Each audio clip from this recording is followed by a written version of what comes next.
Turn over to Matthew chapter 24 with me this morning. As you're doing that, we'll get my recording started here. Matthew chapter 24. We started studying this chapter last week if you were with us. And if you weren't, I'll give you just a brief refresher of some of the main points of what we need to know as we begin looking at this chapter once again. Basically, if you look at Matthew 24 and 25, the discourse that Jesus gives there is based upon some questions that his disciples had asked him. And those questions spurred from the idea in the first part of Matthew chapter 24 there, and verse 3. It says there, as he, speaking about Christ, sat upon the Mount of Olives, the disciples came unto him privately, saying, Tell us, when shall these things be?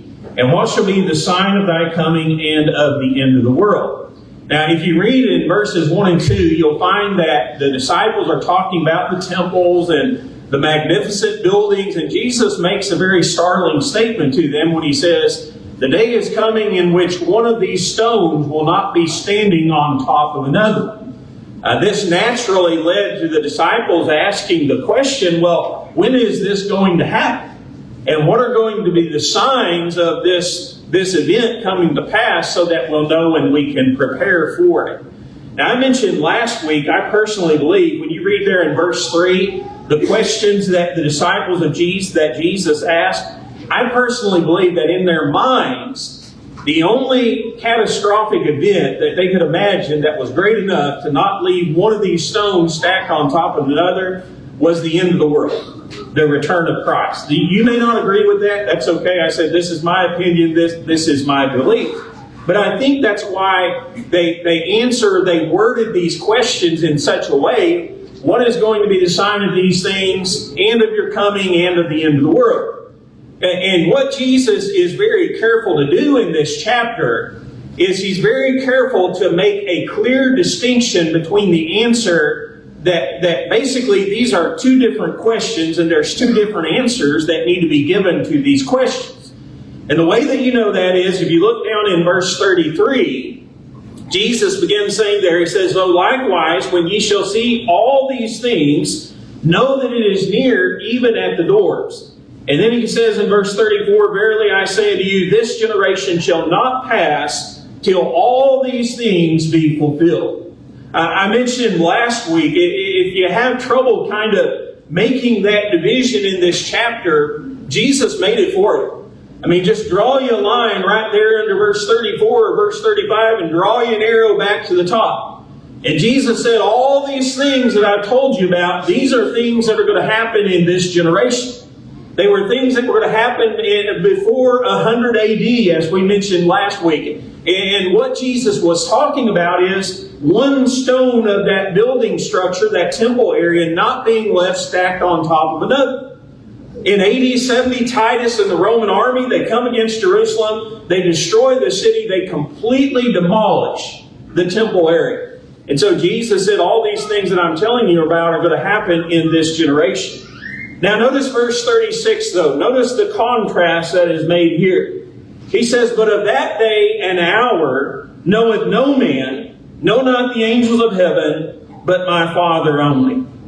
What do I deduce from that statement? I deduce that as Jesus is speaking from verse 34 and 35 to verse 36, that there is a change in the subject. That there is a change in the question that he is answering now. He said these things are going to happen in this generation, but of that day and of that hour, there's a completely different answer to that question or those questions that you put toward me. Well, what are the questions he's answering now? It has to do with the second coming of Christ.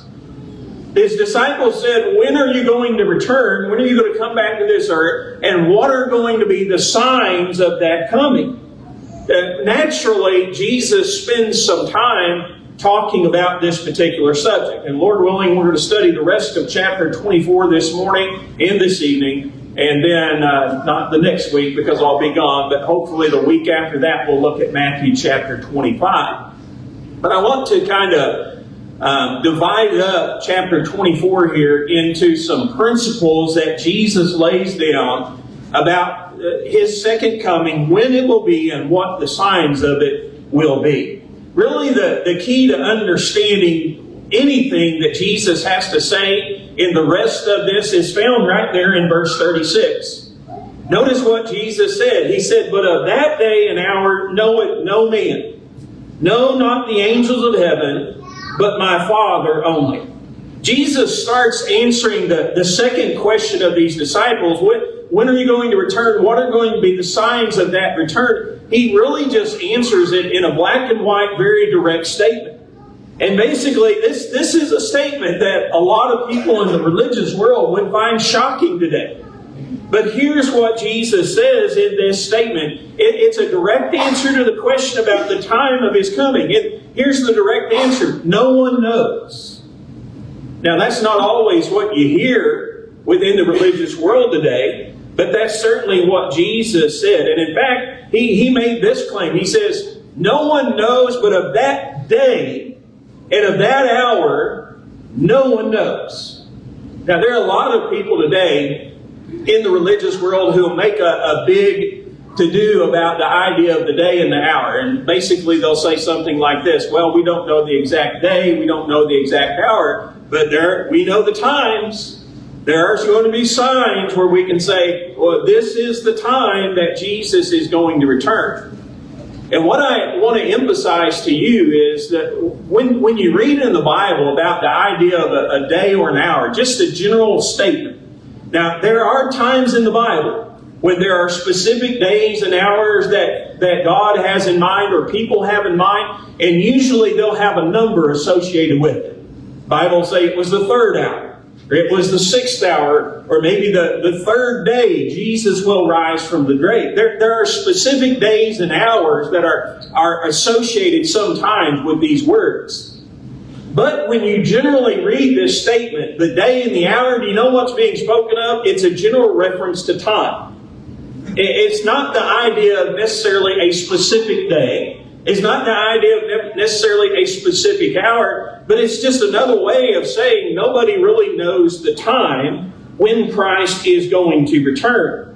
Now again, is he talking about a literal hour or a literal day? No, it's a general reference to time, but that would be true. Nobody knows the literal hour when Jesus is going to return. Nobody knows the literal day when Christ is coming back. And so another way of saying it would be saying it like this. And I'm just going to cover kind of, I don't know if there'll be all the references to time, but maybe kind of get you an idea here. No one knows the second that Jesus is going to return. No one knows the minute. No one knows the hour. No one knows the day. No one knows the month. No one knows the year. No one knows the decade, the century, the millennium. You get the idea here? Jesus is referencing a period of time. Nobody knows the time. And so we have no idea when Christ is going to return. What Jesus emphasizes in verse 36 here is this. He says it in two different ways according to Matthew's account. The time of His return has not been given to men, has not been revealed to men. But then He goes even a step further. And He says that time has not even been revealed to angelic beings. The angels don't even know the time of Jesus' return. They don't know the day. They don't know the hour, the month, the year. They have no idea. And I mentioned last week, you have in the New Testament what we call the synoptic gospels, where you have different accounts of the gospel that kind of run parallel to one another. Mark adds an interesting informational note to this statement that Jesus made. It's found in Mark 13 and verse 32. And here's what Jesus says according to Mark. He says, "But of that day and that hour knoweth no man, no not the angels which are in heaven, neither the Son, but the Father only." Now, I want you to stop and think about that. The time that Jesus was going to return, Jesus said, "I don't even know the time." Okay, the only person who knows the time, the only person who knows the hour and the day is the Father. It's in His mind. Now, I don't want to spend a lot of time, talking about, kind of pun there, but I don't want to spend a lot of time talking about, why this is the case. But let me just kind of say a couple things about this. Why would Jesus not know the time? Because we believe Jesus to be divine, right? And if you're a divine being, don't you know everything? Isn't that part of the qualification? I think what the Bible reveals to us is, and I know it does, is that when Jesus became human, he voluntarily had to limit some of his divinity in order to become human. Because obviously, if you're a human, you don't know everything, right? There were some things that he willingly, voluntarily gave up, knowledge of certain things.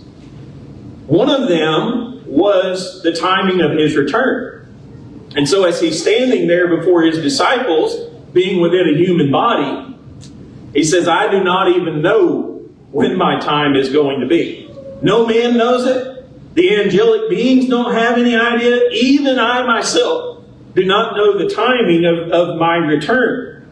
And so it's important for us to emphasize that. Why did Jesus do that? Well, he did it so that he could fully experience humanity. Could he say he was human if he didn't limit his knowledge in some way? Aren't we limited in our knowledge as humans? That was part of experiencing humanity. But here's the point that I want to emphasize from the very beginning. Anything else that we get out of Matthew 24 or Matthew chapter 25 about the second coming of Christ, this should be the key verse. You don't know. No man knows, no angel knows, even the Son didn't know. And so if we're going to talk about the return of Christ and the signs of it, the very direct answer that Jesus gave to his disciples was, no one knows. And let me kind of again illustrate that for you in the language that Jesus gave. Is it going to be at midnight? Is it going to be at 1 o'clock or 2 o'clock or 3 o'clock? Anybody know? How about it might be on Monday, right? Or Tuesday or Wednesday, maybe Thursday, Friday, Saturday, or Sunday. Which day? We don't know, do we? We got no, use some proper English here, we have no idea the day when Christ is coming back or the hour. And that's really the emphasis that Jesus puts upon his return. So as you look through chapter 24 here, you're going to find a couple of teachings to help us better understand. And Jesus begins with an ancient example that he compares to his return to help us better understand this principle. We have no idea. And it's the example found in verse 37 of Matthew 24. Jesus said there, but as the days of Noah were, so shall also the coming of the Son of Man be. Now, I'm just going to kind of maybe give you a spoiler alert here as we look at this story. But what Jesus is emphasizing in this story is the timing. When is Jesus going to return? Well, when did the flood come? What was the timing? What were the signs surrounding it? Because Jesus is going to use that as a comparison to his return. So you know, all of us probably know or are familiar with the story of the flood. We know this. We know that people were told about a catastrophic event that was coming. We know that they were told, you have a couple options here. This event is coming. The world is going to be destroyed. You can either choose to listen to what God says and obey him and thus be safe from the impending destruction. Or you can choose to ignore that and just go about your daily lives. And if you do that, you're going to be destroyed along with this catastrophic event. So you have some general ideas and principles that relate very closely to one another in the destruction of the world by the flood and the destruction of the world in the second coming of Christ. So think about what happened in this story. Well, we don't even have to think about it because Jesus says in verse 38, he says, for as in the days that were before the flood, they were eating and drinking, marrying and given in marriage until the day that Noah entered into the ark. Notice verse 39 here. And knew not until the flood came and took them all away. So shall also the coming of the Son of Man be. What are some of the main points that Jesus makes here? Well, first of all, he makes this point. People were warned about this catastrophic event, but many of them, most of them, the majority of them, did not choose to listen. What did they do? Well, Jesus said they just lived their life every day like nothing was going to happen, right? He talks about 3 events specifically. He said they ate, they drank, and they were planning marriages. Now, I want to point out, these aren't things that we would look at it in and of themselves and say, well, they're sinful things, right? It's not a sinful thing to eat. It's not a sinful thing to drink. It's not let me clarify that. To drink the things that God has authorized us. It's not a sinful thing to plan a marriage, right? Jesus didn't say that these guys were stealing and they were murdering and they were committing immorality, but they were. I know that. Genesis chapter 6, remember the state of the world? That's not the point that Jesus is making, though. It's not their immorality. It's their attention to worldliness. It's their focus upon physical things and ignoring the spiritual realities of what was going to happen one day. And so when you look back at that world, they were so wrapped up in the world that all their focus and all their concentration and all their energy were on physical things. And they ignored spiritual realities that were going to happen in the future, that God was going to destroy the world with the flood. And so there's a contrast. Jesus said, just like it was in the days of Noah when the flood came, that's how it's going to be when I return. I may not know the exact time. I may not know the exact day and the hour, but I do know this. There's a lot of people who are just going to be focused on this world. There are a lot of people who are going to be concentrating all their efforts and their time and their energy on what this world has to offer about what am I going to eat and what am I going to drink. Oh, tomorrow we're going to have a marriage. Let's go to that marriage and make sure we're a part of it. And they're going to forget about the spiritual reality that one day Jesus is coming back. Now I want you to contrast that. There's a great lesson. I could preach a while on that because we've got to be careful as Christians, don't we? We've got to be careful that we don't become so absorbed in the physical things of this world that we forget the spiritual realities that are to come. Contrast the attitude and the actions of the world with that of Noah and his family. Noah and his family listened, didn't they? Noah and his family went about preparing for what God said was to come. And how did they know? Notice verse 39. How did they know when the flood was coming? The Bible says they didn't know until the flood came. You know how they knew the flood was coming? It started raining. That's when they knew the flood was coming. And then Jesus made this statement in the last part of that verse, so shall the coming of the Son of Man be. Do you know when we're going to know that Jesus is coming back? When we see Jesus coming back? That's the reality of it. And so again, the emphasis that he makes there is just like in the days of Noah, in the coming of the flood, so shall also the return, the second coming of the Son of Man be.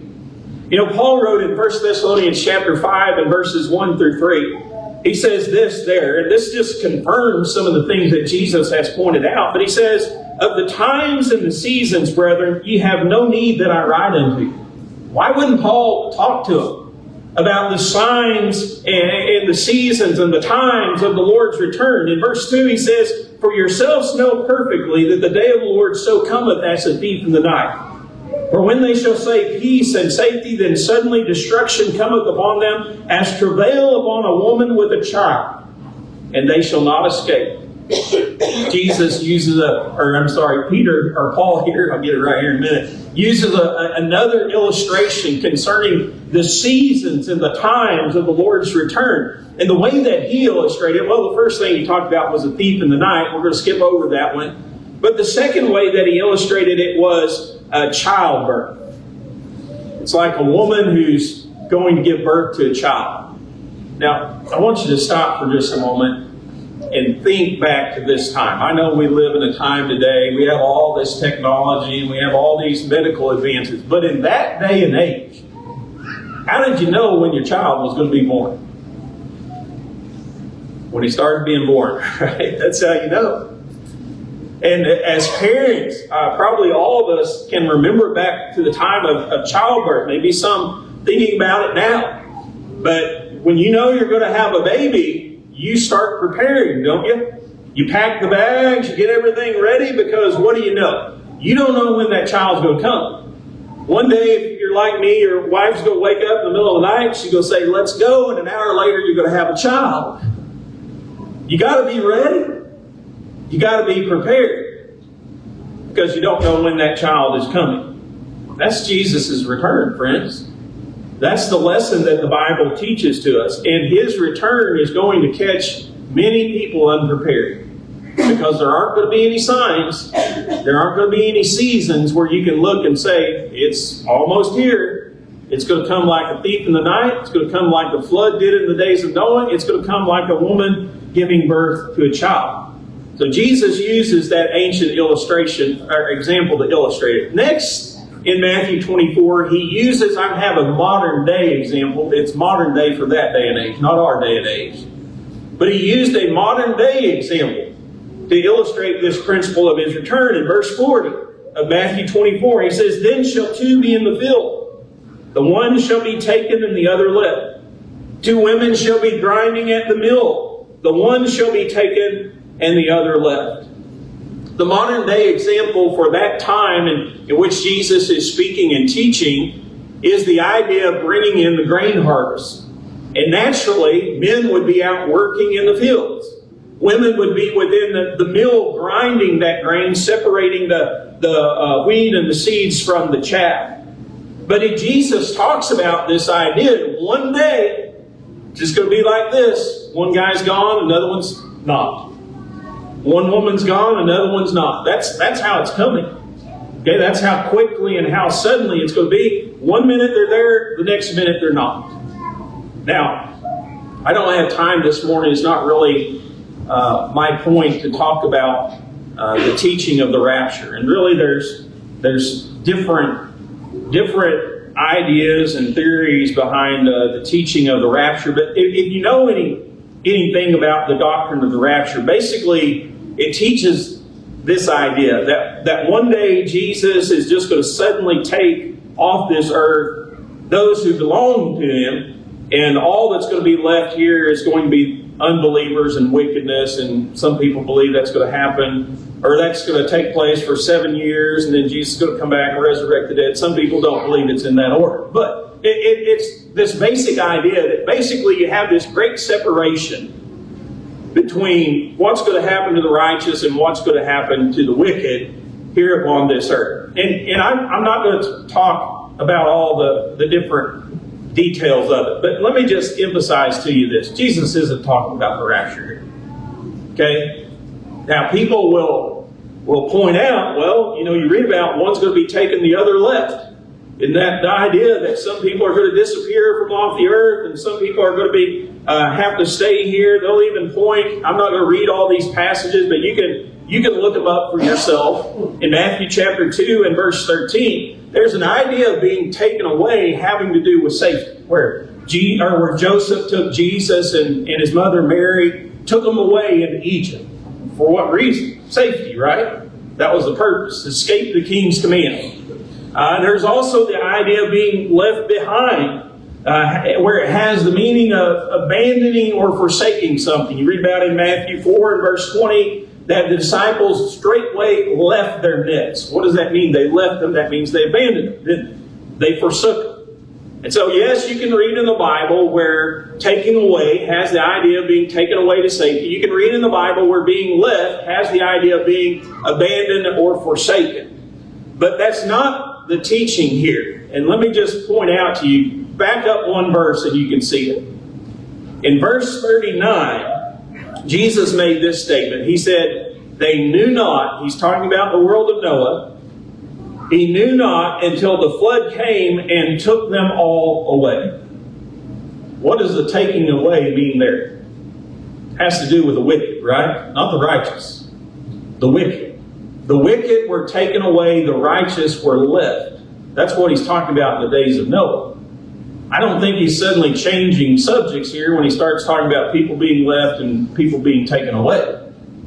But in the context, I just want to point out to you, the rapture is not being represented by what Jesus is teaching here or by these verses. Another subject for a different time. But he did use that modern day example. Listen, here's how sudden it's going to be. One minute you're going to be working in the field, the next minute you're not. One minute you're going to be grinding at the mill, the next minute you're not. That's how the coming of Christ and the timing and the signs of it are going to be. Nothing. The last focus that I want to give this morning in this section, we'll pick up with the rest of it, Lord willing, tonight, is a parable that Jesus gives on preparedness, being prepared for His return. And He starts this parable with these words in verse 42. He says, "Watch therefore, for you know not what hour your Lord doth come." The word watching, when I think about watching, I generally think about, well, being alert, right? Being on the lookout. Well, that's certainly part of it. But part of being on alert and part of being on the lookout is being prepared. And if we're not prepared, we're not watching out. We're not alert, we're not looking out. And what Jesus teaches through this parable is there's going to be a great contrast, a great divide between those who are ready and those who are not. Those who are prepared, or whether we are prepared or whether we're not prepared, it's going to determine whether we're going to be cursed or whether we're going to be blessed at the coming of Christ. So we have to be prepared. That's what Jesus is emphasizing here. Here's how He teaches that principle of being prepared in verse 43. He says, "But know this, that if the good man of the house had known in what watch the thief would come, he would have watched, and would not have suffered his house to be broken up. Therefore be ye also ready, for in such an hour as ye think not, the Son of Man cometh." Jesus used this comparison. Remember, we read back in Thessalonians when we read it. But His coming is going to be like a thief in the night. What in the world is Jesus talking about there? I don't know. I'm not going to ask for a show of hands this morning, but if you've ever had the misfortune of being vandalized by a thief, it's not a pleasant experience, right? Some of us know that experience all too well. But do you know the thing that's about when a thief comes and takes something from you? I've never one time walked out and said, "Oh, I expected that." It's always been a surprise. It's always come as a shock to me. You know, I never had any idea in my mind that, hey, somebody was going to come this day and at this time and they were going to take this particular item from me. And then I was going to go out one day to use it and I say, where is this, you know? What happened to it? It always came as a surprise. It always came as a shock. I didn't know they were coming. And I didn't prepare for their coming. And so I wasn't ready. I wasn't ready for the thief coming in the night. Now, here's what becomes the question. What would you do if you knew the thief was coming? Now, not necessarily the time, not necessarily the hour, but you just knew that one day somebody's going to show up at your house and they were going to take something. It's a guarantee they're coming. Well, you try to prepare, don't you? You try to get ready. That's the smart thing to do. And so what would we do? We would make preparations. Every time we left our house, we'd make sure all the doors were locked, all the deadbolts were set. We would enlist the help of others. If I knew it was at night, I would sit up, wouldn't you? I would be waiting. I would be watching, and I would be ready whenever the thief came. But you don't know those things. And so if you know that a thief is coming, what's the smart thing to do? It's to be prepared, isn't it? It's to be watching out. It's to be alert.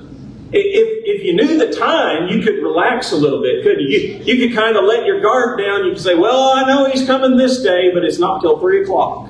So I don't have to be ready till then. The problem is you don't know the time. And you don't know the day. And so the only way to be ready is to be watching and prepared. And that's the teaching of the second return of Christ. You don't know when He's coming, guys. We don't know the hour.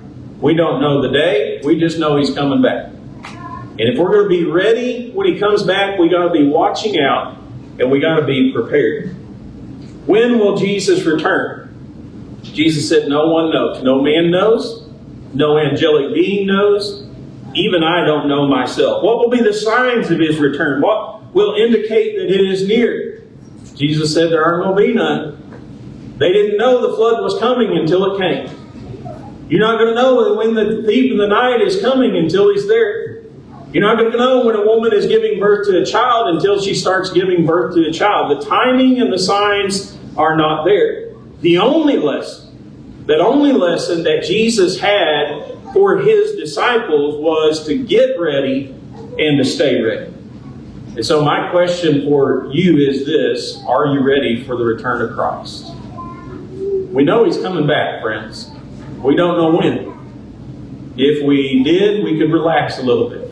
We could let our guard down.